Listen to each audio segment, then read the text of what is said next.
Gadis ini dalam keadaan koma ketika dia dianiaya oleh seorang dokter. Tetapi dokter memberitahu gadis itu bahwa itu adalah ilusi. Tapi Kimberly berpikir tidak mungkin berhalusinasi. Jadi gadis itu meminta dokter untuk memeriksa kesehatannya. Mereka menemukan DNA orang lain di tubuh Kimberly.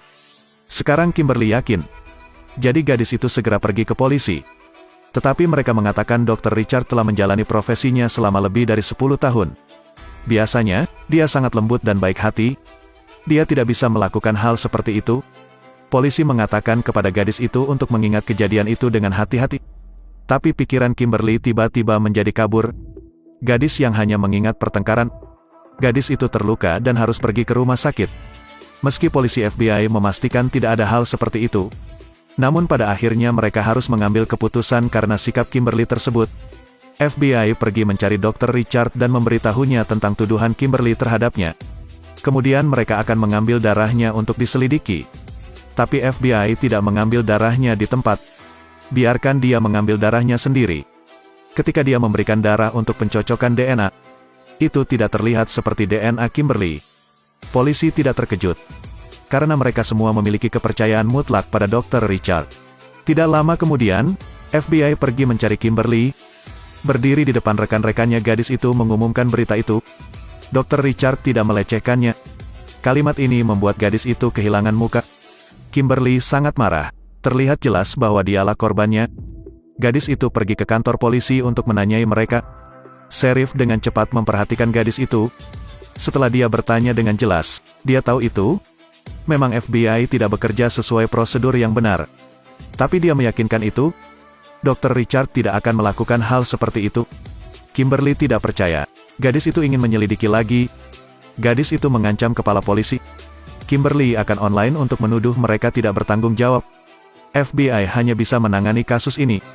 Kali ini, mereka pergi ke Dr. Richard lagi, mengambil darahnya. Tapi dia sangat kooperatif dengan polisi. Hasilnya masih belum sesuai dengan sampel DNA yang ditemukan. Kali ini sheriff adalah pengawasnya. Tidak ada yang bisa ikut campur. Kimberly juga terdiam. Jika penyelidikan berlanjut, gadis itu akan dirugikan. Tapi gadis itu tetap merasa dilanggar. Gadis itu juga melihat wajah Dr. Richard. Ini pasti masalah. Kimberly terus menuntut keadilan untuk dirinya sendiri. Tapi sekarang tidak ada yang peduli dengan gadis itu lagi. Pada akhirnya mereka membiarkan Kimberly. Kimberly juga harus membayar $200.000 kepada dokter tersebut. Kimberly kehilangan kepercayaan semua orang. Semua orang berasumsi bahwa gadis itu paranoid. Setiap kali saya melihat Kimberly dengan mata yang tidak biasa, lambat laun Kimberly menjadi autis, menderita depresi. Pikiran terus-menerus berpikir tentang dilecehkan. Ayah gadis itu memutuskan untuk membawa gadis itu ke kota lain. Meskipun dia sangat mempercayai putrinya, tidak ada cara lain. Ia mengatakan jika Kimberly pernah salah ingat. Bahkan orang yang paling percaya padaku mengatakan hal yang sama. Kimberly juga secara bertahap mempertimbangkan kembali. Kimberly mengira dia pusing. Kimberly segera pergi menemui psikiater. Setelah beberapa saat Kimberly juga menjadi jauh lebih baik. Tapi tidak menyangka suatu hari gadis itu berbicara dengan mantan suaminya. Dia bilang gadis itu juga bukan wanita bangsawan. Bahkan jika itu benar-benar dilanggar, itu tidak masalah. Berhentilah berpura-pura menjadi tinggi. Jadi Kimberly menjadi gila lagi. Rupanya gadis itu tidak salah, tapi dia dikritik. Kimberly juga mendengar percakapan itu. Temannya bertanya mengapa dia pindah. Putri Kimberly mengatakan itu karena ibunya berbohong. Kali ini bukan karena diriku lagi. Gadis itu ingin dokter mendapat pembalasan. Jadi Kimberly pergi ke kantor polisi untuk meminta penyelidikan ulang atas kasus tersebut. Tetapi FBI memberitahu Kimberly bahwa kecuali ada bukti. Jadi Kimberly diam-diam pergi mencari detektif itu. Detektif menyusup ke rumah sakit untuk mencari bukti. Tapi Richard sangat licik. Detektif itu kesulitan mengeluarkan air liurnya. Kimberly segera berlari ke lab. Kimberly pun pergi mencari asisten Richard untuk berbicara. Gadis itu pasti tahu suatu rahasia. Kimberly bahkan memperingatkan sang asisten. Hari ini dia melecehkanku. Besok dia melecehkanmu. Dia mungkin akan melecehkan putri Anda. Tidak peduli apa yang dikatakan Kimberly, asisten itu tidak akan mempercayainya. Ketika orang-orang di kota melihat Kimberly, mereka mulai menunjuk dan memaki Kimberly lagi. Mengapa gadis itu menyalahkan orang yang begitu jujur? Asisten melihat adegan ini dan tiba-tiba berubah pikiran. Gadis itu mengeluarkan sebuah daftar dan memberikannya kepada Kimberly. Itulah daftar pasien wanita yang tidak pernah kembali ke sini lagi. Kimberly segera memeriksa dan pergi ke rumah mereka. Tetapi ekspresi mereka berubah ketika mereka mendengarnya. Mereka tidak menerima perempuan. Kali ini Kimberly yakin mereka juga pernah mengalaminya. Untungnya, kejadian ini sampai ke telinga kepala suku.